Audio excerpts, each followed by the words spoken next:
And right now, being in Scorpio, it's about our desires, and it's about our ability and willingness to surrender our ego's desires, the small d, with our higher selves' desires. When the thoughts are calmly collected and the imagination is properly directed, the dots are easily connected.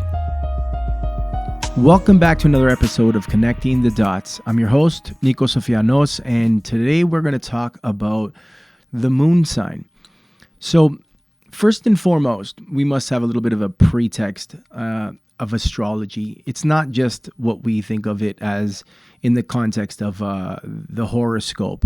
Horror, like Horus, which is where we get the word hours, and scope, as in like measurement, right? Like the measurement of the hours or time. That's one aspect of astrology, but this is about the natal astrology, which is, natal is another word for birth.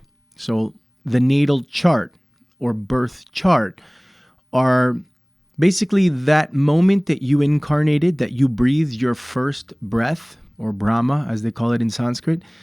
It is where the placement, what was happening in the solar system, where were all the planets, and how were they aspecting one another. It's very important. And first of all, it's very unique to you because why? Well, it's as unique to you as your fingerprint. There is no one else with the same natal chart as you have. And this is based on geography as well as time and the very hour. And if you can get to the minute, then the minute of your birth. And it's very important. And this is why.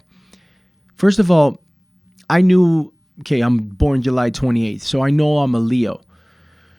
And it was not till I further delved into the astrological understanding or understanding, I should call it, that I learned that based on the time that I was born, that though I'm a Leo, my moon was in Scorpio.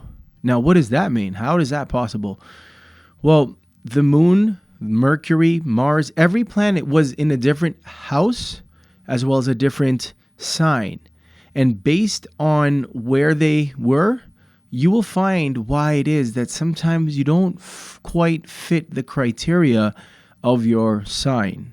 So some people are like, yeah, I don't believe in astrology because, I'm not a Cancer, but you might be a Cancer whose moon is in Aries.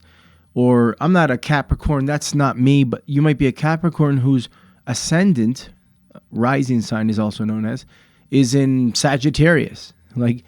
So though it's like you're always seeing your horoscope, when you're looking up your astrology as being Capricorn, your sun, which is an earth sign, the truth is, if your moon or your ascendant are fire, then you're going to be a very different kind of Capricorn. Now, in order to have that, you can click the link below in the description. You can literally go and calculate nowadays your own natal chart. It's very easy. It's very quick. It's free. Meanwhile, back in the days, no joke, you were lucky if you had, the local astrologer or the local sage literally come and take note. And this was actually something that they had to do in the Eastern hemisphere, and they still do. They keep it up in a lot of the indigenous and native tribes. Is they document the very minute that you're born, that you take your first breath. And why? Because now we can understand what this soul is here to do. Now, because tomorrow I'm recording this podcast April 22nd, and tomorrow literally is the full moon in Scorpio, which is for me my natal moon. My moon sign is in Scorpio. So I figured no better time to really talk on this sign, Scorpio. Because even though I'm a Leo, I've always felt deeply like I can identify a lot more with this symbol of Scorpio. I'm profound. I'm not just always wanting to be seen, lights, camera, action kind of a Leo. I'm sometimes yo, unless I know for damn sure, I ain't even coming out from this rock. That's a very Scorpio way of being. And how is it possible? Like I said, you have to see your natal chart. And if you go in and you see, you'll literally look at what's a geometric, almost like a mandala that is so unique to just you and it expresses all these different aspects of you. So here's the best way I could break it down. The sun sign is what you see yourself as. It's like your highest self. It's your sun. It's what you're here to become. It's the mountain you're climbing. And once you get there, all will see that all this time it was your birthright. You were here to literally be that sign, that element, contribute that constellation's archetypal energy and element to humanity, to life itself. And I've literally created a spreadsheet, and I've looked at all the sun signs of different, very influential people in humanity, and it's quite incredible how they all actually perfectly fit in that very archetypal energy. So your sun sign is what you're here to become. It's the mountain that you're here to climb, that you're going to get to the top, and all will know. It's your highest self. Your rising sign, which is what sign was on in the east, right, where the sun rises, represents more how others see you. It's like the suit we wear, and it's kind of like, also I describe it as the ladder, how to get there, to the top, to your highest self, to your sun. And then there's your moon. And your moon is actually more what you are than anything else, because your moon rules your mood. And we are emotional humans. We're emotional beings, human beings. So oftentimes we are actually mostly trapped in our moon signs because we're so emotional. So now the Scorpio moon for me was like wow, it explained why I became so interested in the science, the esoteric sciences. Because I realized there's way more to life than just being able to sway and influence people and be like that, incredible model, or, that Leonian energy, which I kind of conquered by 19 already. I was Mr. Canada, and I knew something was missing, not just something. I knew there was so much more to my being, and it was like this unquenchable thirst. And sure enough, that's that Scorpio energy. It's the verb I desire. Now let's differentiate desire. This is important because Scorpio is such a complex sign, and I don't want to get too deep into the archetype itself right now. I just want to explain, just inspire you to go and look at your natal chart so you can just see, first of all, what your moon sign is in, and see that you perhaps have not been able to fully believe in astrology, if not utilize, because it's not about believing in astrology. It's like gravity. You don't have to believe in it. It exists and it affects you, period. But hopefully this podcast episode will inspire you to at least go and look at your natal chart and see what exactly it is that you are, so you can understand why it is, maybe you haven't been able to identify with what astrology has, or at least conventional, horoscope astrology has presented to you. But desire, there's the desire with a capital D, and there's a desire with a small d. And I often make this distinction with the letter S, because for me, Spartan Productions, the whole concept was, recognizing there's a self, a higher self, and then there's a self, like an individual, egotistical kind of little me kind of self. Same thing with desires. There's the higher self, which is here to acquire that which God, or whatever you want to call it, something higher, desires for you. And that's why desire, de, is the prefix of, and sire, like sire as in king. So it's what literally king, the most high, the superior, whatever you want to call it, desires of your individuation. Because that's part of your participation. It's part of your soul contract. Why you came here is to achieve certain things. But while we're down here as incarnations, as physical flesh trapped in the hex, and we'll talk more about the hex, why 666 and all of this, mark of the beast, and we'll clarify that.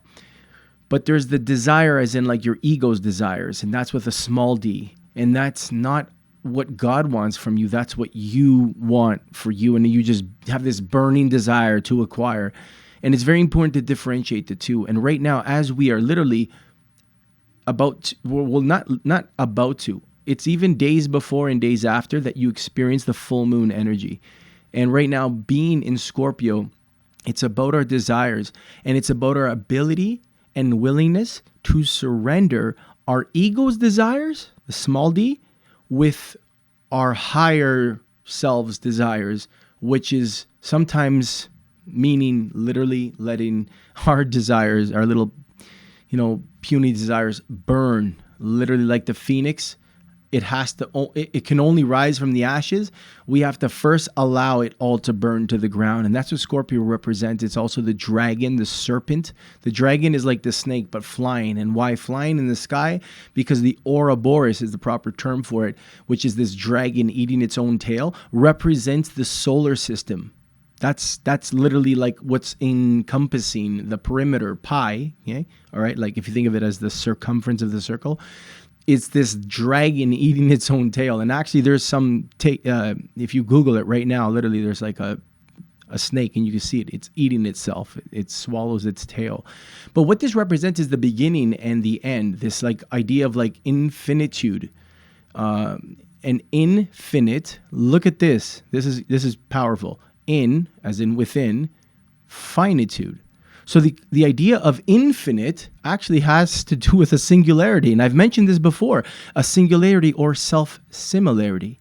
And that's why the principle of correspondence is so important, because it's understanding the fractal nature of this self-similarity. But there's only a singularity, and that's the first principle in Hermetic wisdom, that all is mind. Scorpio is the sign that represents life and death. It represents desire, and it represents the ability to truly surrender your desires. When Jesus dies on the cross and his arms are out like this, it's literally metaphor for him spreading his wings. And that only happens because he's willing to sacrifice, to surrender his own desires, his own life. And in doing so, like the phoenix that rises from the ashes, his wings come out and he flies. He transcends the physical third dimensional realm. So this energy, Scorpio, is so profound. And there will be a separate episode, I promise you, to just break down Scorpio. There's not only one symbol of Scorpio. There's Scorpio as a scorpion, okay? There's Scorpio as a serpent, a snake. There's Scorpio as the phoenix, the burning mythological, right? Like bird. And then there's Scorpio as the highest is the dove, which represents peace. And that's what we get when we actually dare to surrender and face what's underneath. Scorpios are an energy of shadow. And it's like the evolved Scorpio who's done their shadow work are incredible beings that you look them in the eye and you feel their presence, you feel their peace, and you feel what it is that this moon right now is asking us to feel, which is fully okay with not acquiring that what we desire. You got to look higher. There's a reason for why you haven't achieved what it is that you're trying to achieve. So that being said, I'm going to wrap it at that. I hope that you take some time to go inward like the scorpion, go under the rock, go in the dark. Personally, I believe it's in that darkness that I've found the greatest realizations of the aspects of myself that need to be honed in on, that need to be further exercised, and usually like drumming or dancing, lighting an actual fire. Okay, if you're in a condo, what do? The fire could be a candle. It could be as simple as that. But like really, like that's the energy. It's like quieting everything and just facing that quietness, because what's underneath is actually what's going to lead you to your peace. So leave it at that. Thank you so much for tuning in. And again, remember to subscribe, hit that like button, comment, engage. This is a dialogue. This is about us really, like, truth isn't in any one perspective. It's in the patterns observed within a collective. And I know there's so many of you that are so brilliant. So, and thank you for the few of you that have been already engaging. Some of the conversation already has just been inspiring. And that's the whole purpose of this podcast. So again, much love, much thanks. Stay tuned. Thursday will be our interview with a fellow Scorpio moon, actually Mr. Michael Moon, an incredible astrologer who's going to teach us a little bit more about Aquarius, because he's actually an Aquarius with moon in Scorpio. And there's a lot of significance about Aquarius. Not only that we're moving into this age of Aquarius, but there's a lot of other things happening. Pluto being in an Aquarius and so on and so forth. But yeah, thank you so much for tuning in. To be continued. We'll see you on the next. Remember, when the mind is calmly collected and the imagination is properly directed, the dots are easily connected. I'm your host, Nico Sofianos. remember who you are.